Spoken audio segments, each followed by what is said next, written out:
Welcome to Queerly Speaking. I'm your host, Nat Jones, and together my wife and I will navigate the complex intersections of faith, identity, love, and resilience. In each episode, we'll share stories of heartbreak, healing, and hope from individuals who were told they didn't belong in the very spaces that shaped us.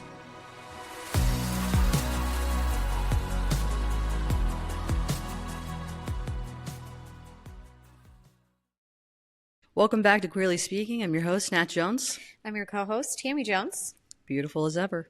We have another Jones with us. The glow is real. Thank you, honey. That's sweet. So I think everyone can relate to this on all sorts of levels. But as we go through each change in our life, each kind of new job, marriage, a wedding, now a baby, and actually many other areas, those are just larger milestones. At this day and age, it's so easy to compare yourself to everyone around you. I think the number one reasons is because with social media, we see a portion. What? The highlight reel. Yes, we see the highlight reel. We see a small portion of everyone's life, wherein I think closer relationships, you see the highlights, and then you also see the struggle, and you also see the pain and all the other things that come with life. We experienced this a little bit when we were planning our wedding, and then now that we are having a baby, we are experiencing it a little bit again. And I think this episode is mainly for us to mainly remind ourselves. You're coming with us on a therapy session this week? This is truly for us. No, I actually think that many people can relate to this. I actually think this is like a really common thing that a majority of people struggle with. Yeah, I do too. And we've had, obviously growing up in our lives, we've had our individual struggles as well. But this is one of the first times I've gone through like the comparison journey with someone else, with you. And so, yeah, I just kind of wanted to talk about that today because selfishly, we are building our baby registry and it's coming up quite a bit. What do we buy? Who has it? Who likes it? What does it say about us? And these are all things really that I think are in the deep subconscious of our minds. Like we don't look at something and say, I want that because it says X about me, which is more consumerism than anything. But I do think that it pops up quite a bit right now. And so I just wanted to kind of spend some time talking about that. And has there been a time in your life specifically, and it can be like the baby, marriage, whatever, or it can be like your own life before that. But has there been a time that you can recall where you really struggled with comparison, and how did you recognize that that's what it was? That's a good question. I think this is a really good topic, honey.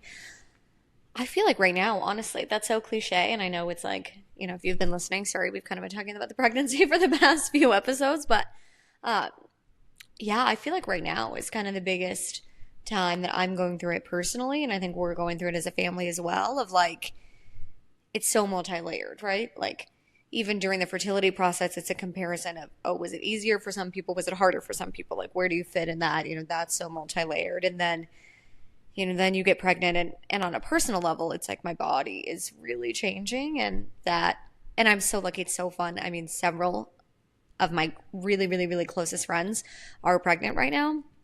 And which is so fun, like to be texting each other and seeing what you're going through and sharing like such a big milestone is like really such a blessing, honestly. And I'm so lucky to have them during this time. But I think it is like, it's cliche and I'm pretty lucky. Like I wouldn't consider myself as someone who's really struggled with body image issues. I think more than like the average woman, right? But nothing really severe. I've been lucky in that. But, you have this and you're like, oh my God, I'm already bigger than most of my friends. And most of my friends are further along in their pregnancy than I am. And, and everyone's so great. And they're like, oh, everyone's body's different. Like, you look beautiful. None of it is coming from an outside source. I mean, you're like hyping me up every day. So are my other friends who are not pregnant. Like, that's been great. But I think you just kind of can't help. And that's a surface level example, but you can't help, I think that's just where it starts. You're like, oh, well, they're having this. And like, I'm not. And, with all types of symptoms. And then I think even beyond that, something that you kind of share, well, obviously chime in for yourself, but I know that we've talked about is like pregnancy experiences as well, in terms of like, what is your family doing? Like, what are your parents doing? Who's throwing your Mm-hmm. shower? Who's going to watch the baby? Like, we've been touring daycares already, because our families don't live here. And we both work full time. Neither one of us have hybrid jobs. You have a little bit more, a little bit of flexibility in your job, but it's not a hybrid job. Like, both of us are in office or on sites or whatever. And so he will be going to daycare at 12 weeks as soon as I go back to work. And, then you see other people who have help from their families, and you're like, oh, but then you talk to them and it's like, well, that's coming from, that comes with something else too, right? Like, I'm envious because you have your mom to watch, your baby, or your parents are coming to help with whatever. And, sometimes I feel like, oh, I wish we had that. But then you listen and you're like, sometimes they wish like their parents would go the fuck away. Like, you know what I mean? Like, the boundaries are too hard. So I think the comparison is just, it's so double-edged right now, but it's just such a new time that I think you just find yourself feeling like, oh, I wish I had these resources, or, whatever. And it's not until you really get to speaking with people that you're like, but we probably have something that they wish they had as well. Like, it never ends. Mm-hmm. Yeah, totally. I We were talking about that a lot last week, and I, towards the end of the week, really found myself um, really, really missing my mom. And for me, in this like season of our life, I know when you love when I say season, in this season of our life, like it comes with so much like joy and new experience and all of that. And then it's I don't think it will ever be easy to not have my family, but or for them not to be in my life. But Sure. I think each good thing that comes, like our wedding, our relationship, like each big event that happens in my life is another, um, it welcomes another form of grief. And which is back to like 100 times where I've talked about like my therapist really teaching me and going this through this idea that you can hold two truths at the same time. Like you can hold grief or two opposing truths at the same time. You can hold grief in the same moment that you make space for your own joy. And so I feel like I have a good concept of that in my mind. Obviously, easier said than done. Like I Yeah. understand the concept, but I definitely still have these moments where I find myself really struggling with anger, which is Mm. usually anger is masked with or is a mask for sadness She always tells me that that's kind of my go-to emotion. She's or like, well, why are loss. you feeling mad? I'm like, oh my God, I'm more mad. Yeah, well, you got to work through that yourself. But like I I sometimes get really angry at people who do have their families and their lives, and then they are complaining about it. And I just want to be like, yeah, it must be so hard to have so much support and love. But then again, but I also recognize, like, on the other end, I did grow up with my family. I know there is always some level of family drama. There's boundaries whenever there's a relationship in play, you do have to put in more effort. You do have to maintain a connection. You do have to communicate boundaries. You do have to navigate lots of different like emotional aspects of this relationship, especially when you have a parent who has a child and the child becomes a parent. Like that's just a normal part of life. It's a natural Mm. part of life. Doesn't mean it's easy. It just means it's normal. And you kind of have to grow with that. And so it's like, yeah, choose your hard. Mm. Choose your hard, right? Like you can have your mom and dad, or your mom and your mom, your dad and your dad, whatever your family makeup is around in your life, and have hard things to have to work through. Or you can have a situation like me specifically, that you don't have your family around at all. So what do I work through the loneliness of that, the loss of that, the lack of joy in that. When your family is around in your life, you have the pain and the struggle of working through all the boundaries and all the things that come with life, but you also have those moments of joy. Mm. And when you have loss of a family, loss of meaningful family ties, you just have grief. And you have memories and you have grief. So I find myself like consistently, especially at this part of our life, being really upset by people always complaining about what they have. And I think that's really unfair for me to also judge because it's like, again, like you were saying, it comes with a lot of different aspects. And there were family members in my life, even previously, that, weren't the healthiest, that I probably would have made a choice not to be around. So I'm not saying that people shouldn't complain. I'm just saying that we could all benefit from like checking ourselves Yeah. and being like thankful for where we're at, including myself. Like I'm really thankful that I never thought I would be able to have such a great marriage to a beautiful woman, live a normal life for in most people's opinions, and then have a child on the way. Like sometimes I struggle with guilt myself because I'm like, you should just be happy. Like you should not be so, don't be worried about like your parents or your family or moments that you miss your mom because you have everything that you wanted. So I think we all kind of feel that way one way or another. Yeah, I think But so too. I'm telling you, mom hugs are good. Oh, well, you're going to be giving those pretty soon in a couple months. I am. Yeah. I think you make such a good point. I feel this way as well. And it kind of ties into the other thing of just kind of checking yourself on like, what are you saying, and understanding your audience and all of that. And I think that really goes into something I touched on a minute ago when you're talking about the guilt that you feel about feeling those ways. People talk about that. And I've seen other expecting moms or expecting parents talk about that a lot in the pregnancy community is like, I mean, you guys, I have weird shit going on with my body right now. Okay. I'm going to save the internet and not tell you all of the crazy symptoms that are going on with me right now that the doctor's like, yeah, it's fine. It's your hormones. I'm like, what the fuck? My skin is literally falling off my body. I'm like, whatever. I mean, it's a slew. I have a slew of weird things, which all in all, I'll take the weird things. Like our baby is healthy and, I'm healthy, but our baby is healthy and I'm healthy, but doesn't mean that you're not like, what the fuck is going on with me? Like, and that's just another small example to say like you kind of have guilt because you find yourself being like, wow, being pregnant is actually a lot harder than I thought it was going to be. But then it's also like, but I really wanted this. And there are people around me that really want it as well. And people that both of us know. And, you're like, oh, okay. So you have to kind of like do that. But then that's to say like, that everyone is talking about their situations from a good place. We're all just sharing our experiences and then we kind of have to weed through what we take home and what we, compare and all of that. Definitely. I think it's really kind of convoluted, honestly. Yeah. No, definitely. No, I think the guilt is a big thing. I think for myself, I don't know if this is true for everyone. I think guilt is a really powerful emotion and drives a lot of choices, unfortunately. But I think I'm a little bit like convicted even saying this, but I feel like some of the remedy for guilt and for shame is just like holding space for yourself. Like I'm saying that and I recognize I need to do that for myself right now.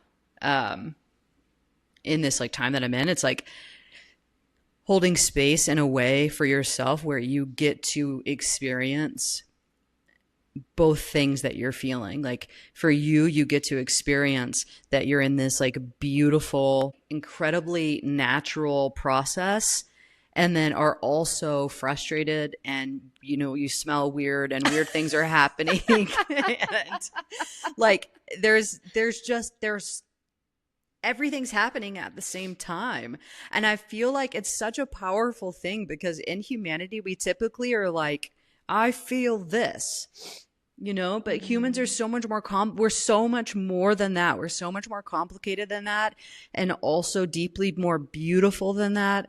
Like you can have both of those things going on at the same time. Which one do you feed the most? Yeah, true. Which one do you feed? Yeah. Are you asking me? No. I think not the right one. But that is a good point. Like you kind of have to pick, and going back a little bit to, we were both talking about our families or comparing and all of that. I just want to comment on, I think you made a good point with which one do you feed. Like, I mentioned earlier, like, okay, it's a small thing, but kind of like the baby showers, that comes up. And we had this with a wedding, like bridal showers and things like that. And I find Yeah. myself being like, my mom hasn't asked a single time, not one time about a baby shower or a registry or how the nursery is going or really anything. Sometimes she'll ask how I'm feeling because she knows I was sick for a while, but that's really it. And I find myself being like, what the fuck, lady? Like, I'm your youngest daughter and I'm having a baby. Like, this is your job. But then on the other hand, you're like, you're kind of romanticizing something. Like, Yeah. I do love my mom and I'm appreciative to have her in my life, but I don't really want her to plan my baby shower. Hmm. And it's also like we have amazing people. I mean, so many people have offered to do that for us. We have two people that are doing it. It's going to be incredible. Like, we're no shortage of people who want to do those things for us. And that's such a gift. But you kind of find yourself, or I find myself at least, and I really saw this during the wedding I had to work through, and I am right now, like, for some reason you still have a hang up on, like, in my head, this is like someone's responsibility and they're not fulfilling that, where I'm seeing other people get that and it's kind of pissing me off. But then I'm also like, that's not even what we would want.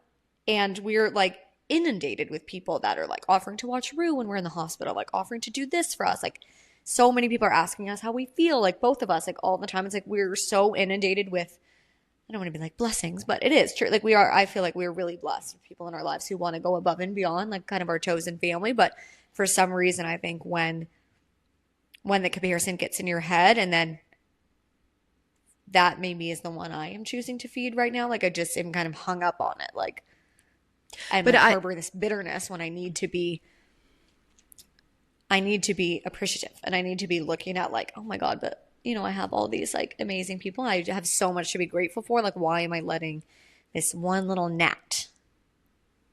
It's a bad word to use. This one little bee, like, Wasp. yeah, wasp, just like Here's the fester. thing, though. Here's the thing that I think is interesting. And I've seen like time and time again as I've been working through therapy over the last decade. Like,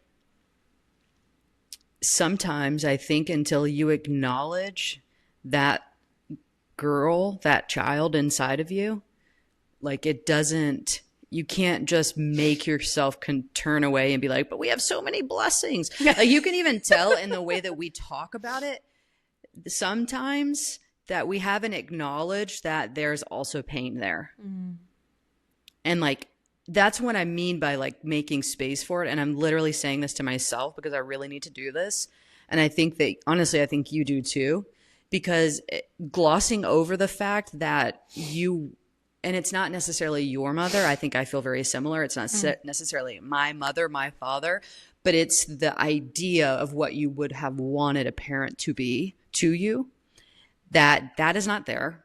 And even for you, it's a little different. Like, mine are not in my life at all. For you, they are in somewhere in your life.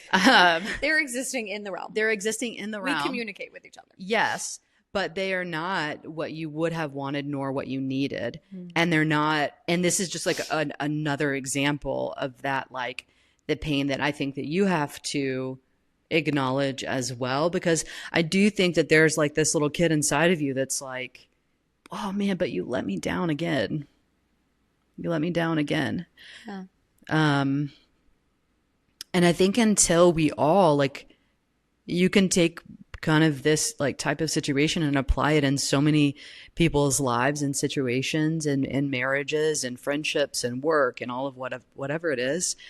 And it's okay for all of us to take the time and the space to acknowledge that kid inside of us and say, like, but I'm going to be the parent that you needed. I'm going to be the one. Like, you're safe now, and I'm going to be able to do that. I think it's at that point that we can turn around and say, and yes, we're also blessed to have good friends who offer to like take our dog if we're going to the hospital. But that doesn't take the place of needing to have needed your mom to show up in a way that she has not and will not probably ever. It doesn't take the place of that.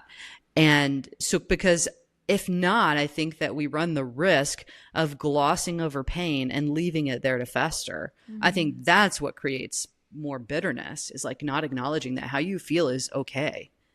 Yeah. And you do go without. because of that, because of someone's choices, like you do.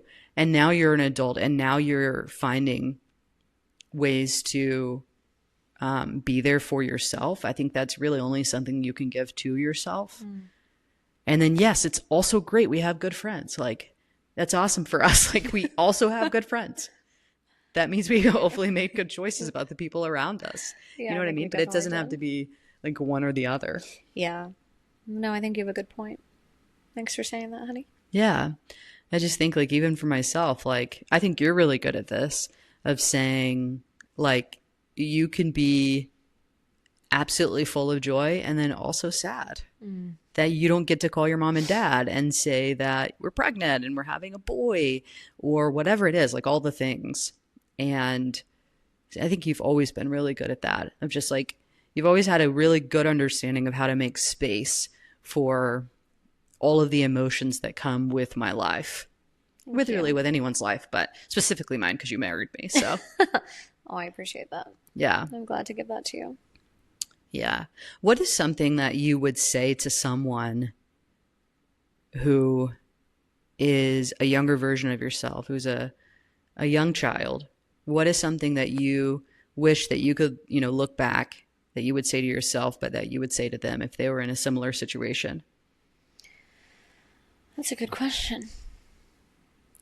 I don't know exactly what I would say, but maybe I would just tell them, like, it's okay to set boundaries.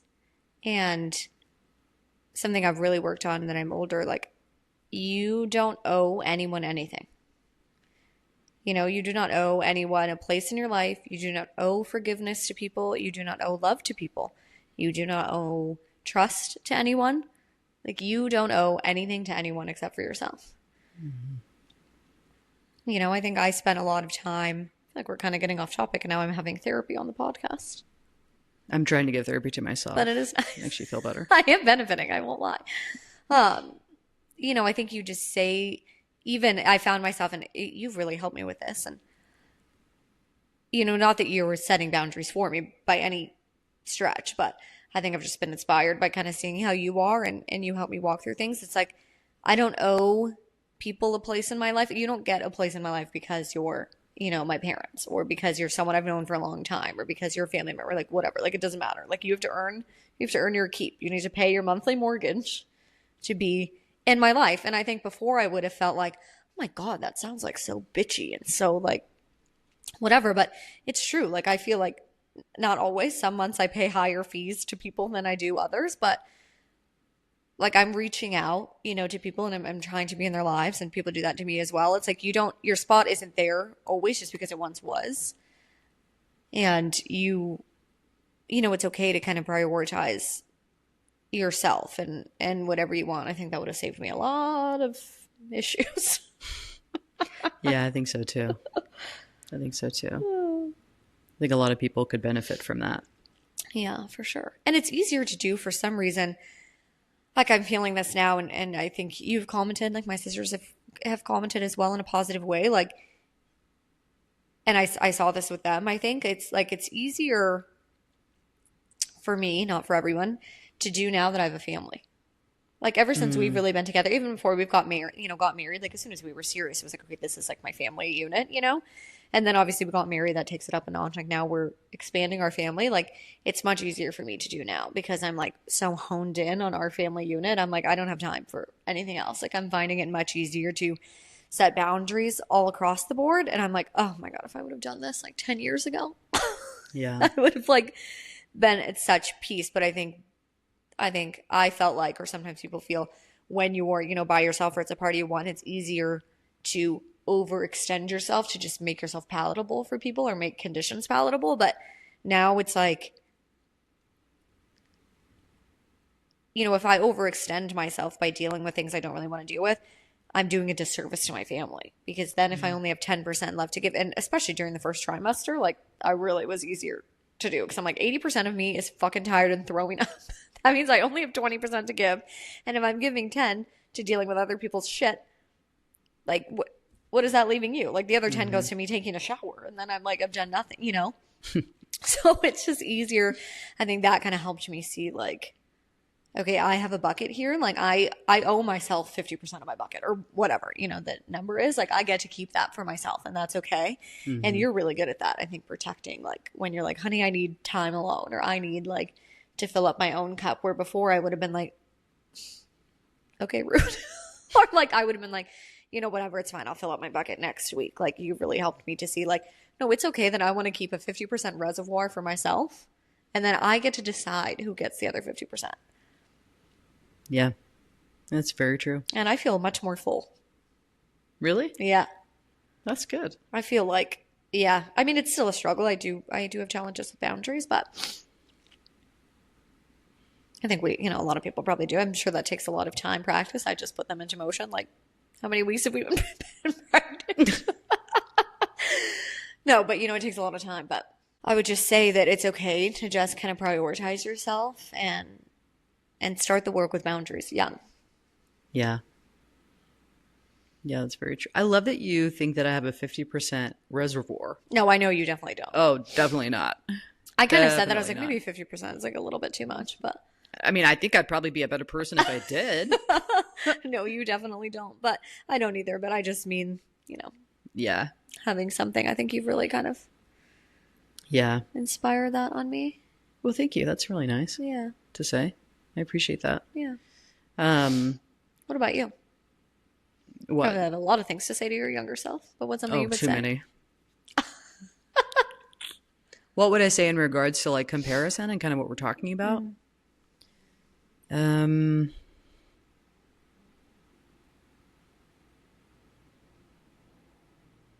I would say I would like think that it was really, really important. I wish I understood this when I was younger, that there is nothing that you could say or do that would make you more valuable. That is such That a good one. that who you are in whatever stage of life you are at that moment in time is more than enough. I think well, I think this is a human experience, not just a Natalie experience, but I think there's always been this thing inside of me because I, at a really early age, felt different. And then knowing that this difference inside of me wasn't accepted. And then it's like you go through all these emotions of like, oh, well, being gay is wrong. And like, blah, blah, blah, right? That whole sequence of negative religious training. And there's always this like questioner and deep, like I think if a soul could talk, that mine would have been saying for most of my life, am I enough? Am I enough? I'm not enough. I'm not enough. I'm not enough. And you can see it in my actions. You can see it in the things that I would do, the people I chose to be like friends with in some aspects. You could see it in the, like, I don't know, the desperation in so many ways. And so if I could have quieted that tape, like turn that tape off, and I say tape because it's like Brene Brown talks about this a little bit, like the tape that plays over and over again in your head, right? Or in your soul. It's not usually that conscious. You have to really like step back and think about like what is happening and what's going through your body at the time. If I could have at an early age pressed stop on the tape that kept playing over and over and over again, that was on repeat, that said I'm not enough, I think that my confidence would have been developed in a way different way or much earlier on than it did. And it's funny because that's one of the things that people say to me now. It's like, oh my gosh, you're so confident.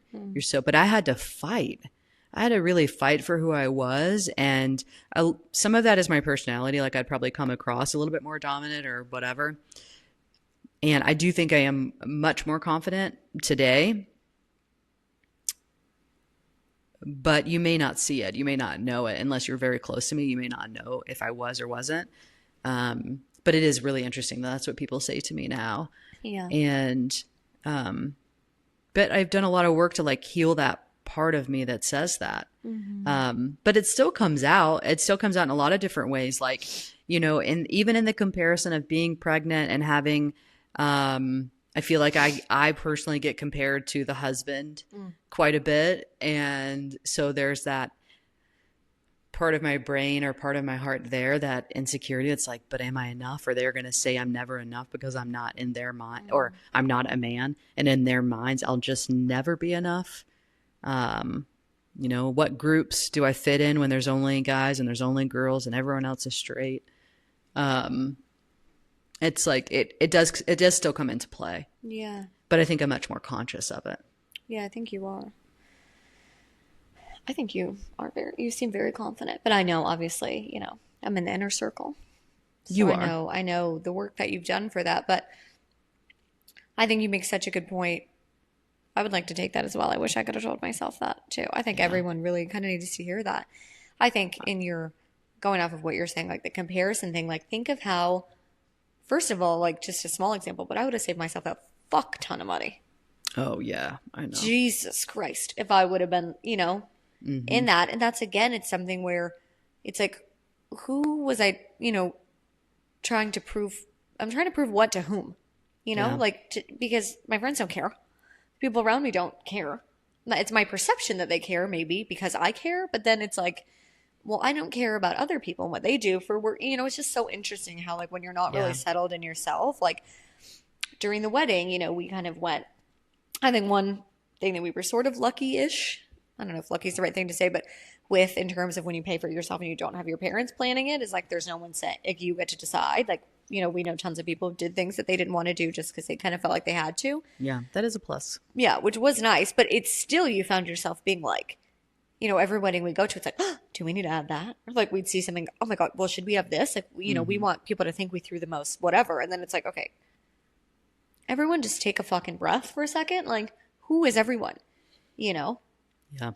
In your case, I think it was different, obviously, because when you were younger, you were trying to prove something to people and there were people judging. So I can only imagine how that exacerbated, you know, the thoughts or kind of turned the volume up on the tape, like you said. But then once you work through that, I just think that's something everyone has. It's like, who are you comparing to what? Like, I'm not looking at other pregnant women being like, she looks big. Like, I would never fucking say that. I'm like, she's pregnant. So yeah. But for some reason, I feel like people are looking at me and thinking that. But you know what you are looking You know? at people thinking? She looks fit. Yeah, let's talk about that a little bit right now. But I just mean, you know, you're kind of doing that with anything, you know? Like, I feel like, you know, money, that's a big one, or houses or whatever. Like, you're looking Money's at a big people one and for you're me, like, yeah. oh my God, they're so, you know, they must do so well, or, you know, it's so nice that they have that. But it's like, you know, that people think that of us, you know, and we think that of other people. And then it's like, it's such a cycle of like, If you only knew. who were you trying to like? I'm just kidding. You know what I mean? Like, who's the comparison for? Like, really, I think it's for yourself. Like, It is, yeah. And it's against yourself. But until you have those conversations that you're like, oh, I thought this was like a one, you know, I was dealing with this on my own. But then you're like, oh, you know, I'm really not. But it really does go back to the fact of like, even as adults, we still ask ourselves that, like, am I enough? Or do I need XYZ like they have? And sometimes, like, I don't think it's always like you want something just because someone else has it. I think that can also in some cases reveal something you do actually have a desire to have. Yeah. And you see it in other people's lives and you're like, oh wow, that tells me that I can also do that. Yeah. That's different. That's not what we're talking about. We're talking about like, I need X so that I portray a certain thing. Yeah. And I think, like you said at the beginning, it was social media especially. And, which I know is funny because we are posting and everything, but it's like, sometimes it's hard. And again, I'm just using the wedding and the baby as an example because they're kind of recent and I think the easiest, like most relatable examples. But you're like, okay, do I want that because I really want it? Or do I want it because I've seen 20 people have it? Do I want it because I really want it? Do I want it because my friends have it? Like I'm like, I feel like I'm not that easily influenced. Like, I do want it, but it's so confusing on like, you're just so much overexposure of things that it's like, it kind of becomes like, which of these thoughts are my own and which of these thoughts have been influenced by something? Yeah. Consumerism is a You bitch. know, I know. And financially, like, again, it's like, Yeah. even with other things before the baby, like in my early 20s, it's like, well, do I really want this thing I'm buying or this thing I'm paying for? Or do I just Hmm. feel like this is something I'm supposed to want? Like, it's so like, just like kind of gets jumbled up in your head. I feel like, do I want Hmm. this experience? Like, we talked about this a lot when we were going to buy a home, Yeah. which you kind of dragged me to kicking and screaming.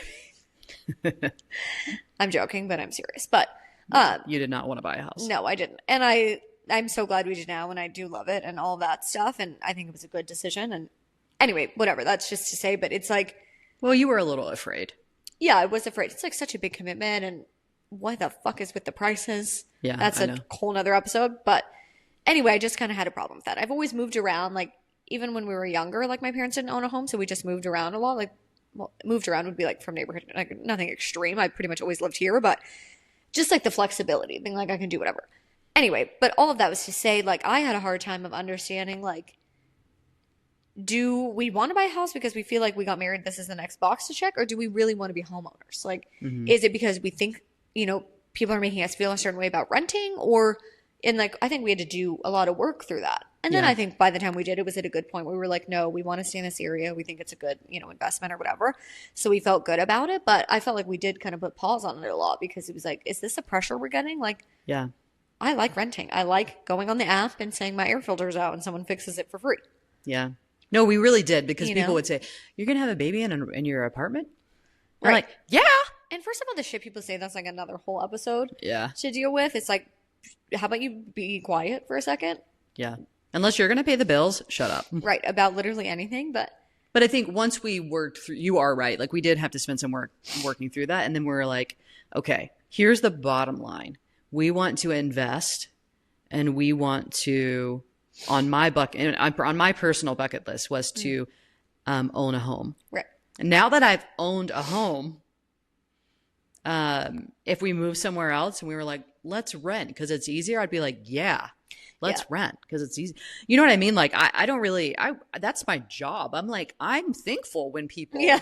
rent. Yeah. Thank you guys. That's how we're paying our mortgage. Yeah, exactly. Like, thank you. I think it's a really good, and it just depends on like what your life needs For sure. at the time, but that's totally off topic. I just wanted to say that. I know. Yeah. No, I agree. But just another example of like, do I want this because I really want it, or do I want this because this is the next thing? Like Yeah. when you're going to have a baby, it's like, am I ready? Well, ready is kind of an obscure word. I feel like we're ready, but like we talked about last episode, the day one, we're gonna be like, we're not ready. We don't know. Like, Yeah, who gave we're us this never baby? ready. Like, what's happening?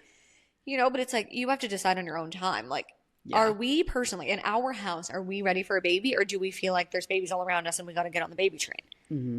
Are we ready for marriage, or do we feel like everyone's getting married, so we got to like, yeah, might as well. Yeah.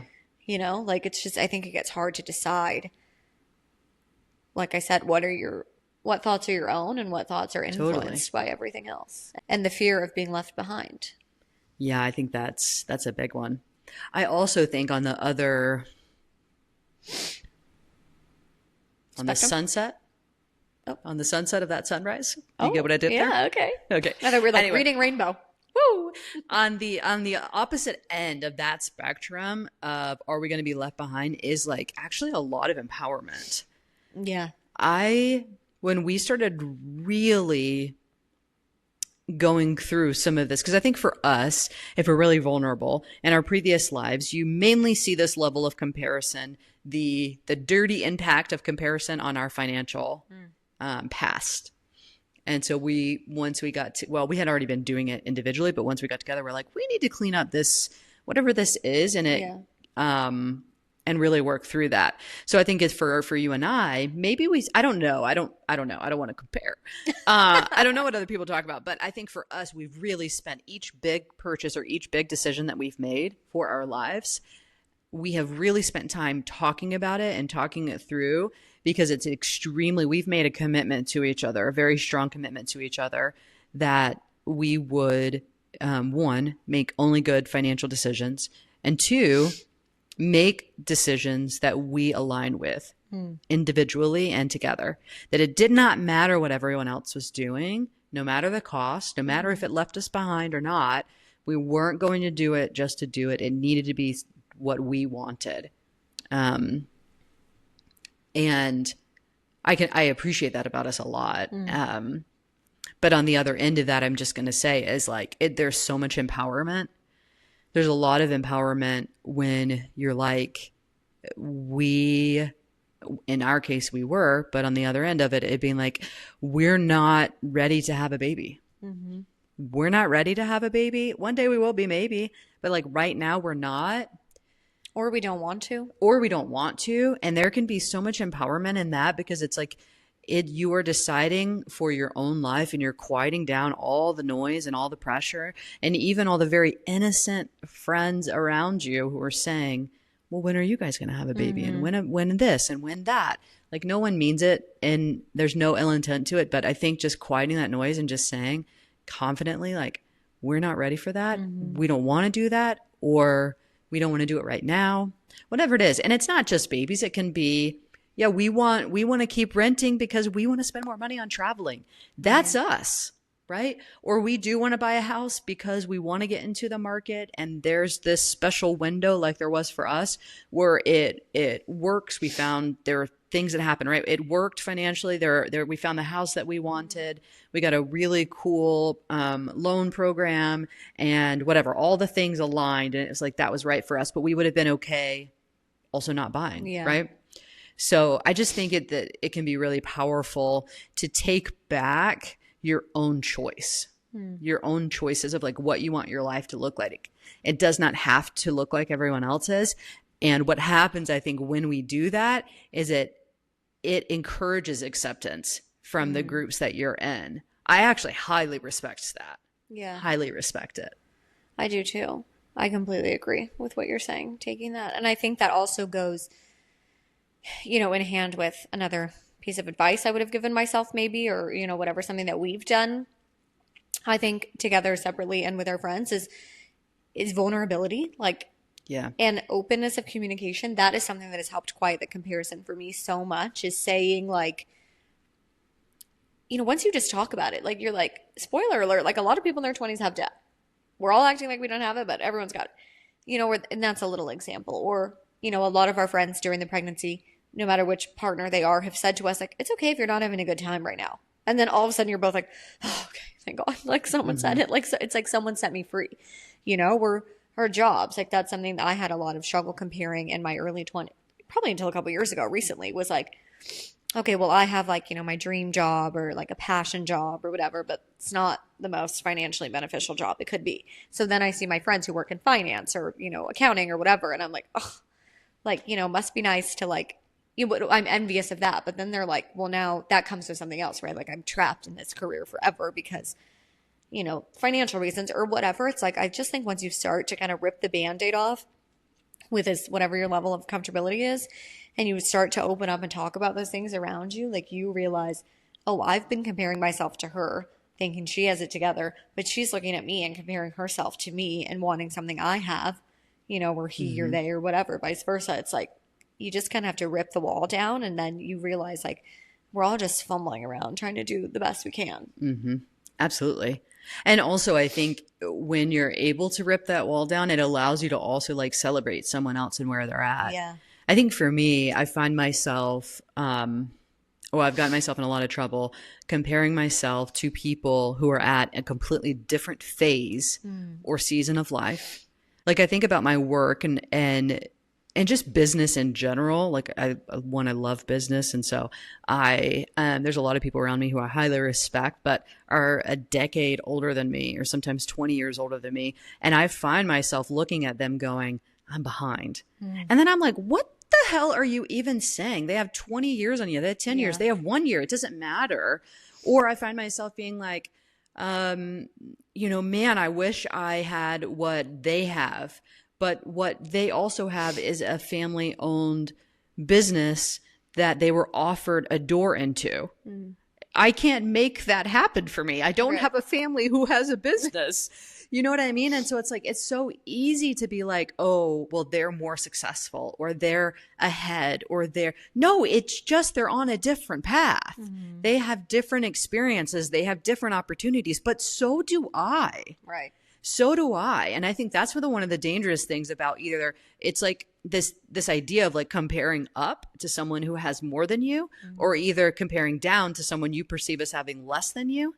Like, it's just a really dangerous game because one, it can breed nasty privilege when you're looking and comparing down just to make yourself feel better. And comparing up can just really, honestly, it just makes you feel shitty. It makes you feel like you're not where you need to be. And that's another thing, like back what you said, like what I would tell myself if I could know the things that I know now when I was younger, it would be that you're right where you need to be. You're not behind. You're not behind. It's just like if we could all just have like a genuine, true understanding that we are exactly where we need to be. Like the universe is conspiring for our own good. Like, do you feel that? I'm working to feel that. Yeah. Yeah. I believe it in my head. My heart isn't always aligned with it, but I do think it's very true. I do. I think it's true too. For everyone. Yeah. Yeah. And I think you just, like you said a minute ago, it's like not everyone has the same starting point, and we're not all on the same solid ground.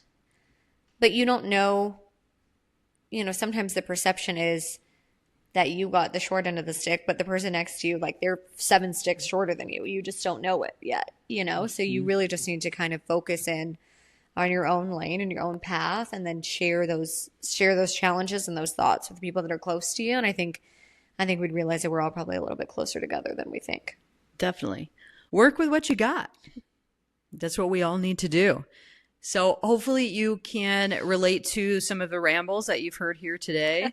And we hope you guys have a great week. Thanks for listening.